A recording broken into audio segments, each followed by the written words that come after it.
Assalamu alaikum viewers. Welcome to Siyasat English News. I am Eman Umar. Thousands of students from the Jawaharlal Nehru Technological Universities are up in arms against the university's move to conduct offline exams from 2nd of July in spite of the ongoing COVID-19 pandemic. JNTU's announcement of exam schedules have put BTech and B Pharmacy final year students in a pickle as they weren't prepared for this announcement to come through. Moreover, the social media outrage of students of the university makes it clear that they are embittered by this decision to the point where one engineering student even threatened the government with suicide. The students have asked the government to either postpone or allow the students to graduate without writing the exams due to the ongoing COVID 19 pandemic. With experts already condemning the Telangana government's move to do away with the lockdown completely, the announcement of exams by the JNTU administration with minimal time for preparation is adding to the anxiety of students unprepared for this predicament. A public interest litigation is due to be filed in the coming days by Venkat Balmore against the conducting of all exams in offline mode across the state of Telangana. As per the schedule, JNTU's exams are to commence from July. A tea seller hailing from Warangal has been invited to participate in the Prime Minister's Mann Ki Baat program. Mohammad Pasha, a resident of Patak Mahila area in the Warangal district, has received an invitation from the Prime Minister's office to appear in the Mann Ki Baat program, which is scheduled to be telecast in the first week of July. Badru, the project director of Mission for Elimination of Poverty in Municipal Areas of Warangal district, has confirmed the invitation from the PMO. Mohammad Pasha runs a tea stall on a footpath near the MGM hospital. In August last year, he had taken a loan from the Prime Minister Atmanirbhar Bharat initiative. Meanwhile, Mohammad Pasha said it was hard to believe he received a call from the PMO. The Telangana government has received 350 applications in response to expression of interest called by it for setting up food processing zones in the state. Industry Minister K.T. Ramarao on Wednesday directed the officials to extend the last date for submission of expression of interest so that more companies can join the process. The minister presided over a meeting on setting up of special economic zones.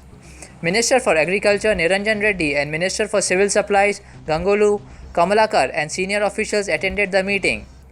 The state government plans to set up food processing zones on a large scale. They will be based on agriculture produce in a particular area. The industry demand has prepared Telangana food map in this regard.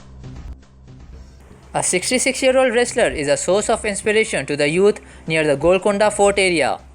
Muhammad Ajmer Khan, who has been practicing since the age of 16, now trains the next generation in the hope of passing along his learnings. He has been giving lessons since 1985 and has participated in several matches with Pehlwans across the city but never got the chance to represent his state at the national level. Many of his students have gone on to join the police service. The key to his outstanding fitness, Khan says, is a very strict routine and diet.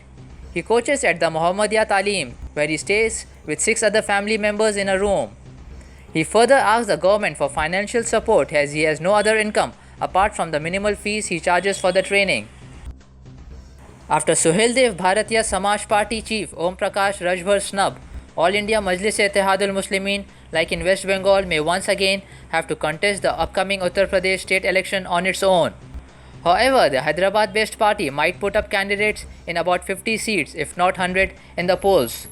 Analysts believe that the ruling Bharatiya Janata Party in Uttar Pradesh is wooing back people like Rajbhar, who left the Saffron Party's NDA bloc to ensure its victory in the coming state polls.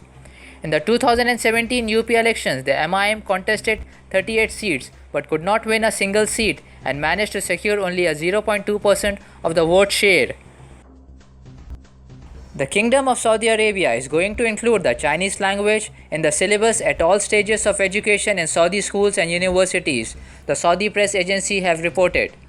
As part of Crown Prince Mohammed bin Salman's new vision for the education sector in Saudi Arabia, Vision 2030, the Ministry of Education plans to teach Mandarin Chinese as an elective program in 8 public high schools in the upcoming academic year.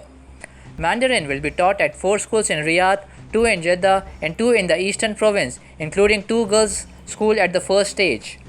The agreement was finalized during the Saudi Crown Prince visit to Beijing in February 2019 between the two countries to enhance bilateral relationship and cooperation.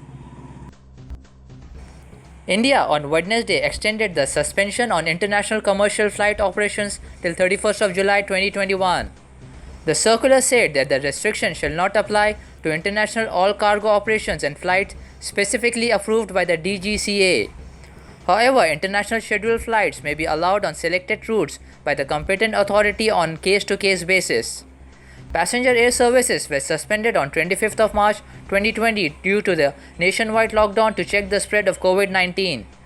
Domestic flight services, however, resumed from 25th of May 2020. The United States could complete its troop withdrawal from Afghanistan within days, according to US officials. This makes the current week a critical one for President Joe Biden's campaign to end America's longest war, even as US military officials warned the country could devolve into a civil war.